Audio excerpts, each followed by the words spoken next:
Hello, Mr. B. How's it going? Good. How are you? Good. I'm glad you can hear me. Would you be able to kind of give a brief background about yourself and teaching and about how you kind of got to this point, especially in my view, being viral? Congrats, by the way. Thank you. First of all, how do you pronounce your last name? Gribos. Gribos. Okay. Thank you, Mr. Gribos, for having me. Yeah, you better know who I am. No, that's kidding. I'm kidding. If you don't know who I am, my name is Matt Beat. When I taught for 12 years social studies, American history, world history, government, all that. Um, and then started making videos for my students, and I called my I started a YouTube channel at the same time, and so it was just my name, Mr. Beat. And then like a year later, this guy named Jimmy starts another channel called Mr. Beast, like totally ripped me off. Anyway, I won't get into that. Um, but yeah, flash forward to like 2021, and I'm getting a lot of views to a point where I can like make a living. And so I left teaching at that time, and now I do this full time. I just make mostly American history, political videos. I'm kind of known for my presidential videos the most. Can you tell me a little bit about some of the more controversial videos that you've done that maybe have gone viral and maybe you've gotten some maybe praise and pushback from? Yeah, uh, I I've done several controversial videos. The first big controversial video I did was about the history of anti-Semitism, and so I kind of just gave a brief overview. The same thing I would give, the same lesson I gave my students in real life. And I got some pretty hateful comments on there, but the video did well. Like it's kind of funny because people that hate watch and they hate comment, they're actually helping me because the more comments you get on a video, the better it does. And so that video, I kind of I may or may not have got a death threat on, and I may or may not have had to contact the FBI for that video. Um, Also, I did a video about the great replacement theory, um, and that was also pretty controversial. I'm kind of also known as like, so when I first started teaching, I played Prager U videos, a couple of them, to my students. And I was like, oh, these are all right. Yeah, this is fine. These are good supplements to the lessons. But then you guys know you know what Prager U is, right? Prager U. I'm gonna see some. No idea. You don't know? Oh, okay. Prager U. They are they are a conservative or right-leaning organization. They're not a real college, but they have a YouTube channel where they make history videos, but they have an agenda where they're trying to like promote their political views. And so it took me a while to figure it out, and a lot of history teachers like play their stuff. But once I figured it out, I did a live stream for 7 hours straight where I just reacted to Prager U history videos. I did a little bit of trash talking, but I was mostly nice and just pointing out I thought what mistakes that they had said in the videos.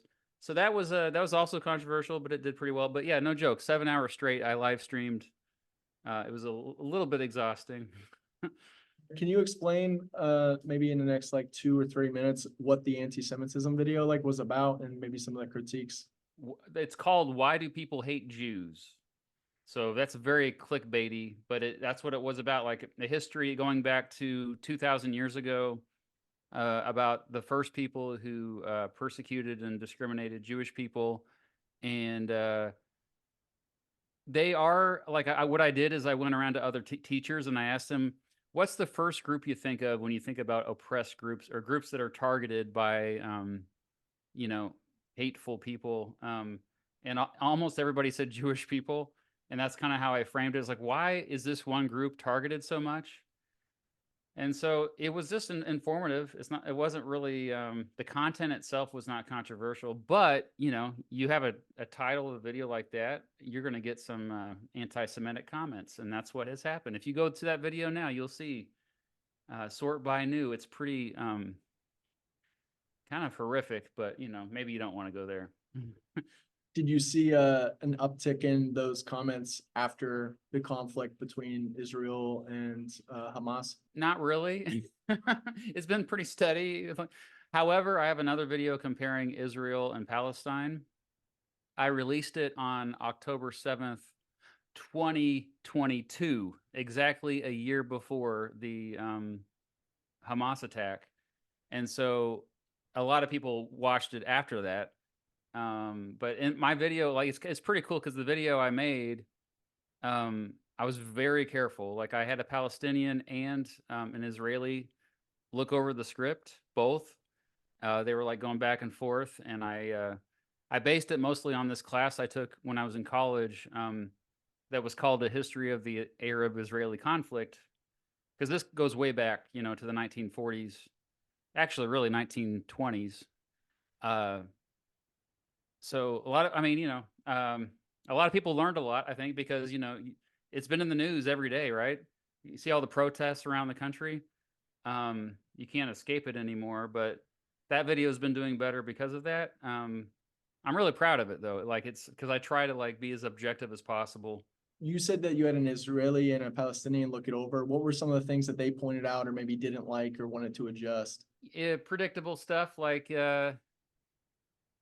if it made Palestinians look bad, then my Palestinian friend was like, can you frame that differently?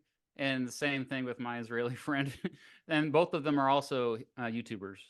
And so we've met, a lot of us have met each other. If you make a history channel on YouTube, you kind of find each other. So, but no, they were civil. It was, yeah, of course, that was before this recent war that's going on. But yeah, it was a little challenging, but Do any of you like really know like what's kind of going down? I mean, I know like my honors kids they talk about it, but like, do any of you like really know like what's happening? I'm gonna take that as a resounding no. Maybe like going into that like a little bit because I think they're like struggling to like understand like what's happening. okay, let's Provide some context. yeah, I'll do the best I can. Okay.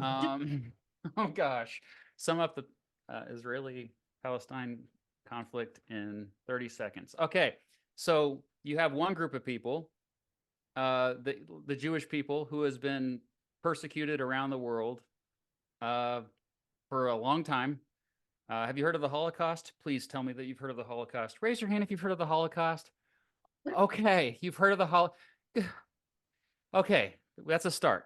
So after the Holocaust, a lot of people were like, hey, we need a safe place for these people. They need their own country because it seems like every country they're in, they're getting persecuted and discriminated against. And so they picked Israel. A lot of people moved there. The problem, though, is there was already people living there that many of them didn't want the Israelis to live there and establish their own country. And so you had this conflict break out between those two groups. And that group became known as the Palestinians because historically that land was called Palestine. But today, both Palestinians and Israelis live in this tiny area. And it's, if you're familiar with, like, I don't know if you have a world map, you might show them on the world map where it's at, but like, basically think of an area like the size of Delaware, and they're all fighting in this little area, and there's been just all kinds of back and forth violence. It's been horrible, and it's really like the last few months it's gotten really bad. There's been tens of thousands of children killed in the last few months, so it's a pretty big freaking deal. And you should probably learn about it. I don't know who you are, but you should probably learn about it. Could you expand on like why like it has like blown up so much in like the past couple of months then? Okay. There's been so on October 7th of 2023 last year, there was a group called Hamas, who most people say they're a terrorist organization, but they are the more extreme part of Palestinian people. They attacked a bunch of Israeli civilians. Many of them were attending a concert. and it was a pretty horrific thing. And then this sparked a war that's currently happening between Israel and Hamas. And so basically every day Israel has been bombing the Gaza Strip, which is a part of the area where a bunch of Palestinians live, but most of them have left because it's basically just like destroyed buildings now. But and yeah, the reason why so many young people, especially, are protesting right now is because they think that a lot of these people who have been killed by Israel's government are just children and civilians. So that's why it's so controversial. When I first got exposed to you, I saw you made a couple of videos on just interviewing people like on the street on how they felt about different objects. No. So like a MAGA hat and then also like a Confederate flag. And I thought that was such a cool idea to just kind of see how people saw different symbols for better or for worse. Would you be able to kind of talk about both those videos, give us a gist and tell us like what were the more shocking parts of people that maybe support or hated those objects? Like what did people think about them? Yeah, I was really nervous doing that, but I basically, it just was meant to like, I made 2 videos about 2 symbols and how they spark really strong emotions, like you said, the Confederate battle flag, and the MAGA hat, Make America Great, those red caps. And either you're like, chances are people have an opinion about it. And so I just asked people like, hey, you want to be in my video? And I didn't tell them what the objects were ahead of time. So I wanted to get their like genuine reaction. And I would just like hold up this Confederate battle flag. And this is like in the middle of Lawrence, Kansas, like a pretty busy area, a lot of pedestrians walking around. And so one guy flipped me off when he saw that flag because he didn't know what I was doing, He didn't know I was making an educational video, but so understandable. And he was an African American individual. So if you know anything about the Confederate battle flag, makes sense because it's associated with the southern states during the Civil War, who were the pro-slavery states, So, but yeah, like it was a good way to kind of get people's like feelings on, what something symbolizes to them. And so yeah, the Make America Great had that was not quite as strong feelings, but there were still a lot of people that either were like, they liked it, or most people actually were like, I don't like that. Like anytime I see a red hat, like it ruined it for me or whatever. So, and then also like it was an excuse to just teach a little bit about the history of those 2 things, like the rise of the Make America Great Again movement, but also the rise of the Confederate battle flag, because it used to not really be a symbol that people paid attention to until pretty much the 1950s. So Why do you think schools and teachers should be talking about these controversial issues to students, even if they're contentious, like Israel Palestine? I noticed you were very like careful because you're like, I don't have my friends with me to double check. I want to really watch my words. Same thing with like a MAGA hat. Maybe not so much a Confederate flag, but maybe, we're from Pennsylvania. You're from a little down further than us, but we were a free state though. Hey now. okay, sorry. Yeah, no, the controversy it's my whole mission is to trick people into learning. And the reason why we like clicking on controversial stuff is because it creates what we call high arousal emotions. We get worked up about stuff. And if you get worked up about stuff, you're more likely to watch it for some reason, just because that's how we are as human beings. And so you either get angry, or you're just like, oh, you get self-righteous, or and so yeah, like a lot of times I'll have something that's like a controversial topic, but really what I'm doing is just getting them to click on the video and start watching, and then they're actually, oh, I didn't even realize it. I'm learning history. So that's how, I'm just kind of playing the game. It's worked out so well. You know what else has worked though, is people accidentally typing my name in when they're searching for Mr. Beast. They accidentally type my name in. So that's also a nice thing that happens. What would you say are some of the biggest misconceptions in history that maybe students should pay attention to? Anybody that says they don't like history is full of crap. You can tell them that. Go tell them. So I'm sure you guys like history, your history club. But anytime someone says they don't like history, just ask them, well, tell me about your weekend. What'd you do over the weekend? And they're like, oh yeah, I went to what do kids do these days? I don't know. I saw this movie. Well, they like history, right? Because they just told you their history. They just told you what they did last weekend. So obvious. Anytime they're telling you anything about their past, that's their history. Everybody likes history. Also, history is like it's the quickest way to learn anything. So if you're just naturally curious about the world, that's why I got into history, because it's like I want to know about this. I want to know about that. Well, history is just a shortcut, because you get into so many different topics when you learn history. So What would you say is your favorite part of history? my favorite part is the Cold War.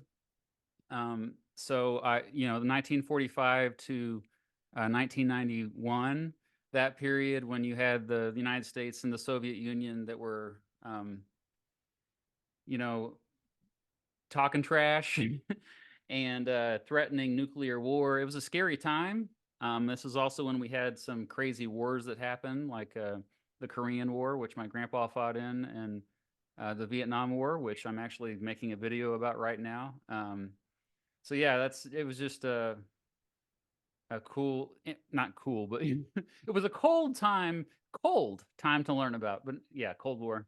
Can you maybe like explain like what a good first step is for like most like kids who aren't interested in history to like get involved in history? Yeah, I mean, you're already into history, so I don't need to convince you. Maybe you're in denial, like my daughter. She doesn't realize it. But like whatever you're interested in, you've learned about it like in the past, like or about it related to the past. And so like if you're really into video games, I mean, if you talk about the history of the GTA series, like that's like, what do you think about this GTA versus this one? You're talking history. So I think they just need to realize that, we're always talking about history. It's the story of us. It's the story of all of us. Something that I found that got my my wife into history, because she always like hated history classes growing up, is genealogy. Like she would learning about her ancestors. So that's usually a good gateway. You guys find that as well? Like if you have them research like your ancestors. Oh, and you should try it. It's pretty cool. I found out I was related. Like that's how my wife found out she was related to P.T. Barnum. So, The Greatest Showman. Hello. Sometimes history is labeled like the most boring subject and this and that. What do you think are some like the issues in history, why people don't like it? A lot of times their first exposure to history is at school, and reading a textbook. I mean, no offense to history teachers, but it's really hard. Like it's hard sometimes to make some of this stuff engaging, stuff that's in a textbook, or you're just like lecturing. So yeah, I think that's I mean, there are so many people that comment on underneath my videos or email me or tell me in person, I hated history as a kid, but now I love it. So eventually people kind of figure it out, like, oh, it's not just what what I learned in this textbook at school, beginning in elementary school. So why does history matter and why should students and citizens alike learn it? Because there are lessons, because we need to survive as a species. You're all humans, right? In there, any cats or dogs in the room? Fish? Just humans in there? I'm okay. So I'm a human as well.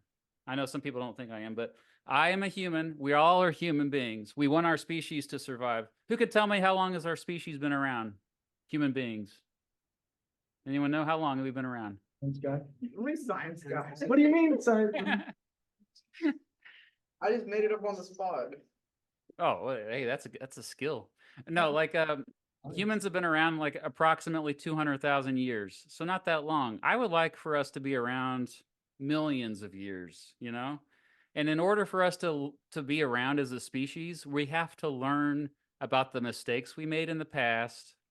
We have to learn what worked, what didn't. Hey, did I say you two could leave? Come back, sit down. Do you have a hall pass? Oh, hey, good luck at your baseball game. can go to baseball, it's all right.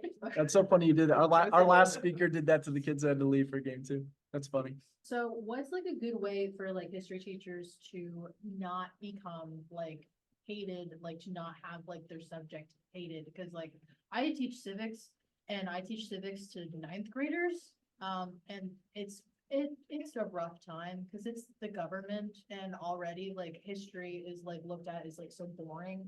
And I feel like all the time I'm like, this is so important. Like this is like you have no idea how important this is, but like it doesn't get through. Like I don't know how to like make it so that way they don't absolutely hate everything that they're learning and that way they take something away from it. Yeah, no, that's a good question. And thank you for your service. I used to teach that as well. You just got to make it relevant. The government's getting rid of TikTok, essentially within a year. That got a lot of kids' attention. Yep. I'm like, yep. oh, government controls their life. Yeah, and then a lot of, does anyone have a job yet? Like anyone that's 16? Yeah.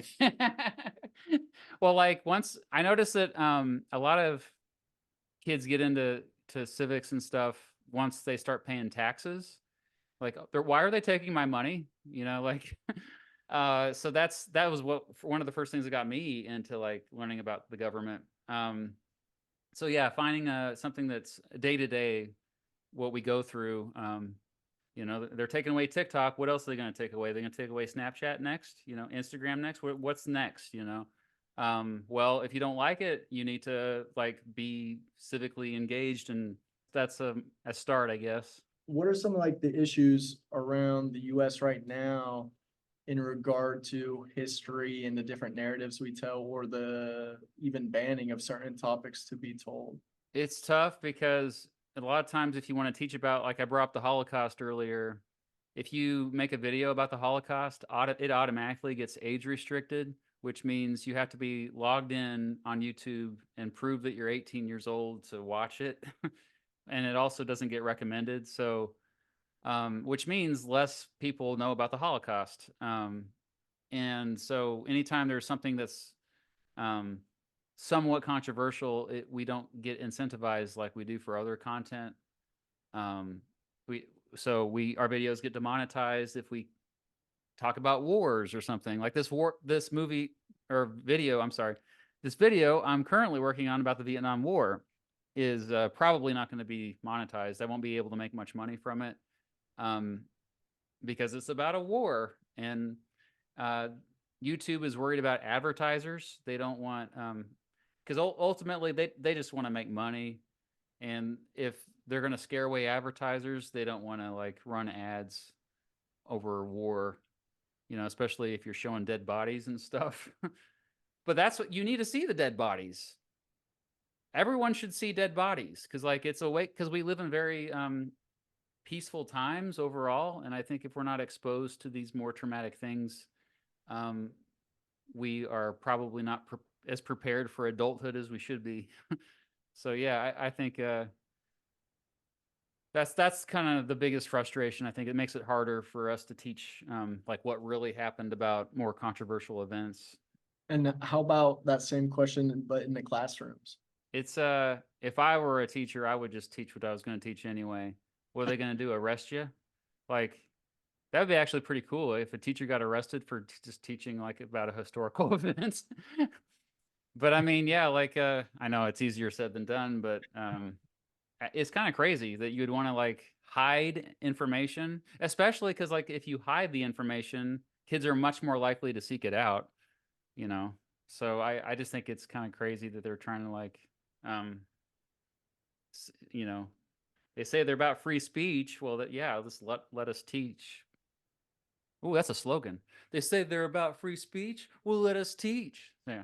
Oh, sorry. I'm workshopping it. I love this. This is a flashback to when I was in the classroom. Like this keeps me humble because I need to like have audiences that are like, so bored with me. This is wonderful.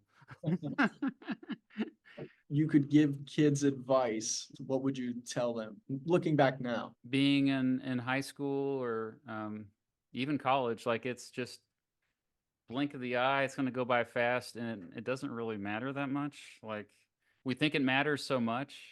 in the moment. But I barely remember high school, and I'm 42 years old. Like, I don't even. There's people that contact me like, we went to high school together. I'm like, I don't remember you, but I'm sure you were nice. So anyway, just keep that in mind, especially if something embarrassing happens.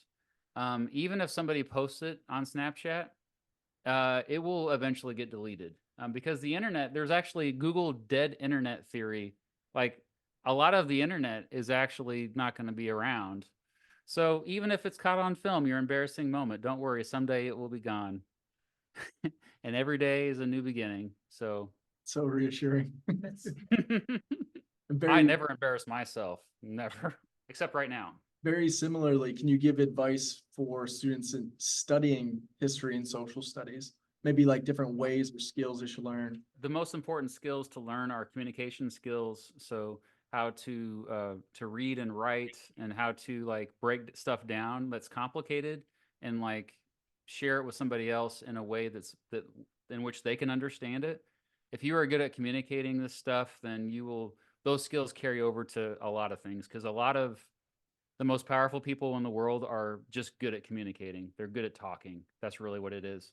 Um, and so also, like, the research is really important. And you may or may have not have noticed that there's a lot of misinformed people out there.